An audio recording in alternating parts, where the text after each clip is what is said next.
Москва працуе над арганізацыяй тэрактаў у Беларусі, каб ускласці віну на полк Каліноўскага. З такой заявай выступіў амерыканскі інстытут вывучэння глобальных пагрозаў і дэмакратыяў імя Роберта Лэнсінга. Эксперты спасылаюцца на неназванага прадстаўніка еўрапейскай выведкі. У публікацыі сцвярджаецца, што, цытата, «Москва даўно імкнецца ўцягнуць Беларусь у вайну супраць Украіны». Пацверджаннем падрыхтоўкі Беларусі да вайны аўтары лічаць шматлікія заявы Лукашэнкі, бясконцыя вучэнні, што ладзяцца ў нашай краіне, і паступленне ў армію ўсё большай колькасці тэхнікі. Уцягванне Беларусі ў вайну створыць лакальныя ачагі баявых дзеянняў уздоўж беларуска-украінскай мяжы, што вынудзіць Кіеў вывесці частку сваіх рэзерваваных сілаў з зоны баявых дзеянняў да мяжы з Беларуссю. Раней падобнае меркаванне пра рыхтаванне Расіі на тэрыторыі Беларусі тэракту, цытата, з украінскім следам выказваў аўтар ананімнага тэлеграм-каналу генерал СВР. Паводле крыніцаў тэлеграм-каналу, Лукашэнку усімі спосабамі стараюцца схіліць да ўступлення ў вайну з Украінай на баку Расіі. Але, маўляў, спецслужбы Беларусі працуюць эфектыўна і перадухіляюць арганізацыю тэракту. З намі на сувязі Віктор Ягун, генерал-майор СБУ ў запасе, а таксама Юрый Дракахруст, палітычны аглядальнік Радыё Свабода. Вітаю вас. Добрый вечер. Добрый день. Спадар Віктор, да вас будзе першае пытанне. Ад пачатку паўнамаштабнай агрэсіі Расіі супраць Украіны з'яўлялася інфармацыя, маўляў, што праз нейкую правакацыю хочуць схіліць, каб усё ж такі Лукашенка непасрэдна далучыўся да агрэсіі, то бок паслаў беларускія войскі супраць Украіны. І, падаецца, ўжо так шмат было гэтай информации, аднак вось зноў усплывае такая тэза. На вашу думку, у Москве дагэтуль не адышлі ад такога плану? Ну, на самом деле Москва никогда не оставляла такого желания.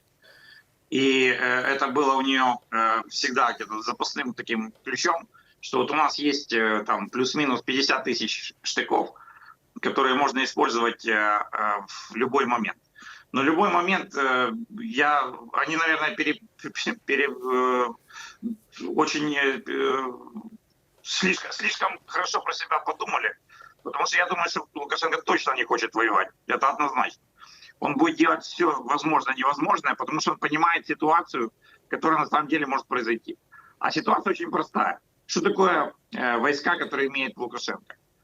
Чтобы вы понимали, 50 тысяч человек — это где-то примерно та группировка, которая сейчас там пытается использовать Россия, например, на Купянском направлении, там, либо на том же направлении Авдеевки с наступлением от Бахмута, то есть либо на южном направлении. То есть это полноценная группировка, ну, с растяжкой где-то на 100-150 километров, не больше. Что такое граница с Беларусью? Граница с Беларусью — это 1000 километров. И подумать, что вот эта вот группировка может где-то там даже попытаться что-то прорвать, ну, прорвет она. А кто будет держать границу? Кто будет, там, не знаю, грубо говоря, защищать в середине ситуацию? А ситуация кардинально может поменяться. Это не российская глубинка, которая примыкает к Украине, и где организовать какое-то революционное событие очень тяжело.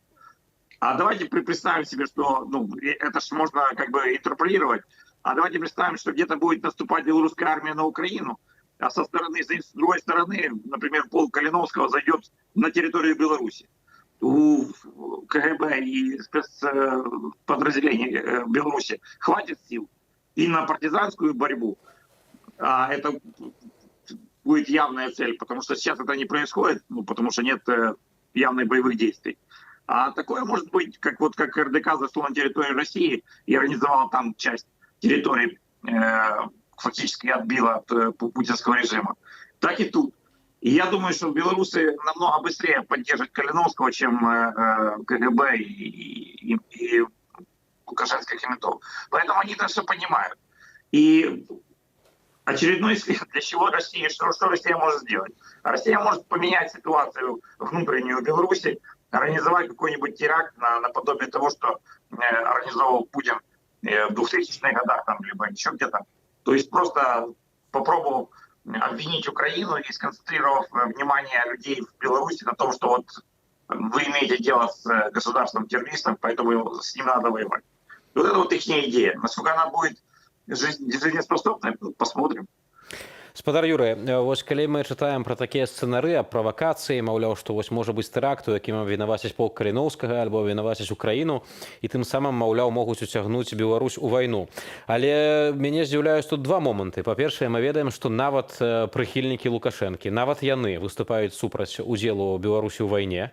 Гэта першае. А другое, ці сапраўды такога, па-другое, Беларусі ўвогуле падаецца, што ўсё ж такі з грамадскім меркаваннем рэжым не лічыцца. І тое, што ён вось не ўступіў у вайну, вось тут пытанне, ці гэта ўвогуле ад чаго гэта залежыць?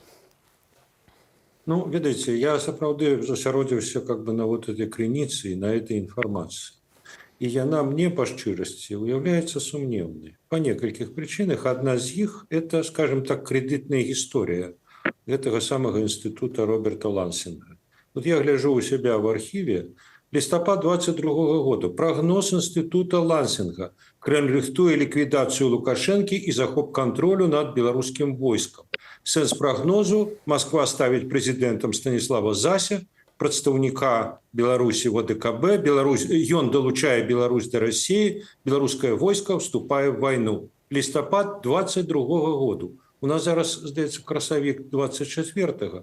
Як поживає президент Зась?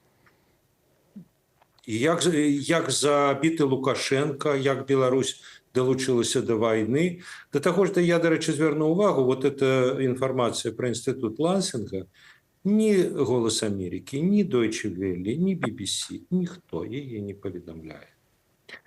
Тому, ну, быть-то всякое може бути. Вот, як Віктор сказав, быть всякое. И планы у расейцев могут быть всякие. Але, коли такая крыніца повідомляє такую информацию, то, ну, я кажу, мягко, аккуратно, что есть пэўныя сумневы. Ну, а есть и сутнostные. Вот, коли б мы с вами такую размову вели у лютом 22 года, да, может быть, может, сам Лукашенко бы загадал наступать. Ну, 2 гады прайшло. И коли это за 2 гады не адбываецца, ну, напэўна, ёсць падставы пэўныя. У Лукашэнкі, у Путина. Ведаеце, вот в этом тексте размаўляецца, што, маўляў, гэта адцягне сілы Украіны на поўнач. Але адкрыццё яшчэ аднаго фронту і сілы России расцярушаць. І это абсолютно не факт, што ім это так добра. І ў Беларусі можа адбыцца немаведама што. Это так, ну, ведаеце, тут есть такі гістарычны прэцэдэнт, Першая сусветная вайна. Тады краіны Антанты як бы падбілі Румынію вступіць в вайну на сваім баку. Ну, немцы румынскую армію хутенька разнеслі, і расейцам давялося ваяваць яшчэ і ў Румыніі. І как бы і што яны ад этого атрымалі добрага. Так што я бы не сказал, нават калі все-таки покидать за Путиным, ну, пэўную рацыянальнасць, хай его зверских планов, то абсолютно невідавочна, что открыццё яшчэ фронту с поўначы это такое шчасце для яго. Не факт. И тому, я кажу, и сумневы ў крыніцы, и адсутнасць реальных рацыянальных меркаванняў хутчэй нечым так. Хотя пасля 24 лютага 22 года выключать ніякія сцэнары я б не стал. Вот на 100%. Спадар Віктор, днямі прэзідэнт Украіны Владзімір Зеленскі сказаў пра тое, што Расія плануюць улетку мабілізаваць яшчэ 300 000 чалавек на агрэсію супраць Украіны. Вось у гэтым кантэксце, калі ўсё больш і больш з'яўляецца заяваў аб тым, што магчымы новы нейкі расійскі наступ, ці тут мы можам быць спакойныя, што з тэрыторыі Беларусі ён не адбудзецца гэтым разам, таму што, ну, вось, маўляў, ужо адзін раз прыйшлі, як бы гэтая дарога была спаленая, і ўжо больш такі сцэнар не паўторыцца. Ну, тут сумнівно, що вони зможуть зібрати, російською мовою. Я сомневаюсь, что они смогут собрать эти 300 000, очень глубоко сомневаюсь. Они будут пытаться это сделать.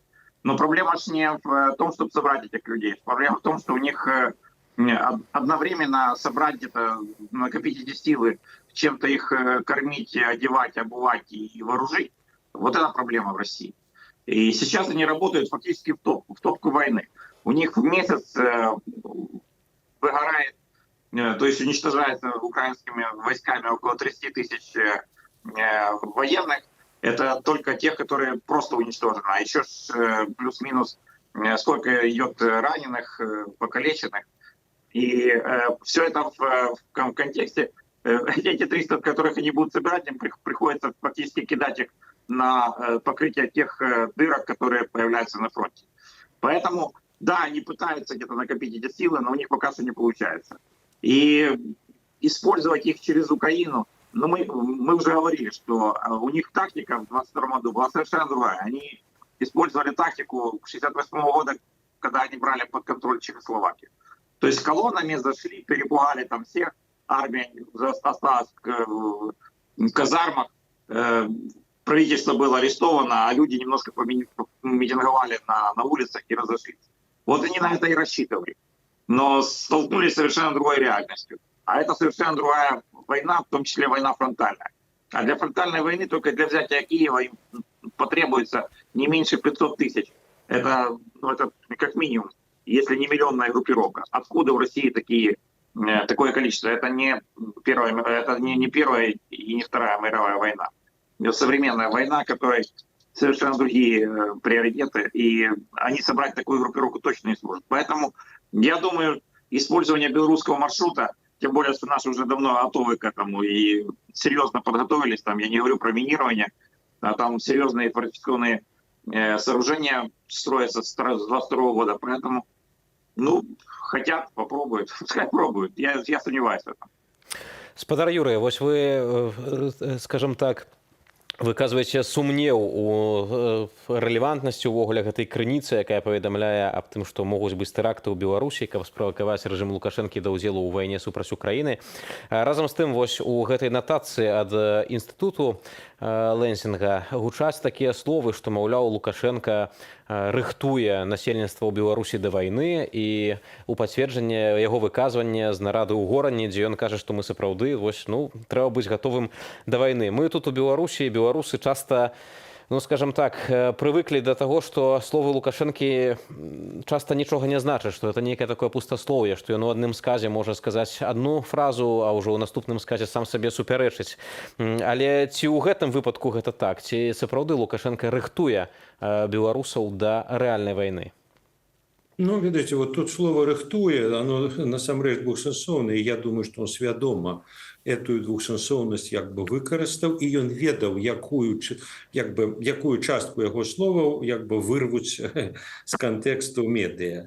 Ён сказаў: мы рыхтуемся да вайны, і адразу амаль пасля, што, маўляў, ведаеце старажытную прымаўку «хочаш міру, рыхтуйся да вайны». И в межах этой примулки старожитно-римской «рыхтуйся» не означает, что она на 100% будет. Это означает, что ты повинен рыхтоваться, как ее предухилить. И я думаю, что вот эта гульня нарративами, она его некий новый концепт, який он фактично апошні час дэманструе, а менавіта, што я вам, беларусам, даю бяспеку замест дабрабыту. Вот ягоная формула, вот яго прапанова. Але калі ён строіць сябе таго, хто выратуе ад пагрозы, то пагроза павінна выглядаць праўдападобна, і ён ее спрабуе такой зрабіць. Ён таму так акцэнтуе: мы рыхтуемся да вайны, і все СМИ адразу падхапілі: да, Лукашенко гатовы да вайны.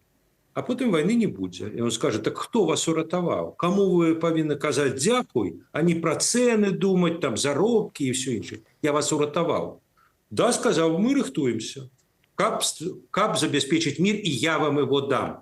Вот пра што ён насамрэч гаварыў. Я мяркую. А я яшчэ раз паўтару: быць можа ўсё. Спадар Юрый, дзякуй вялікі за каментар. З намі на сувязі былі Юрый Дракахруст, палітычны аглядальнік Радыё Свабода, а таксама Віктор Ягун, генерал-маёр СБУ ў запасе.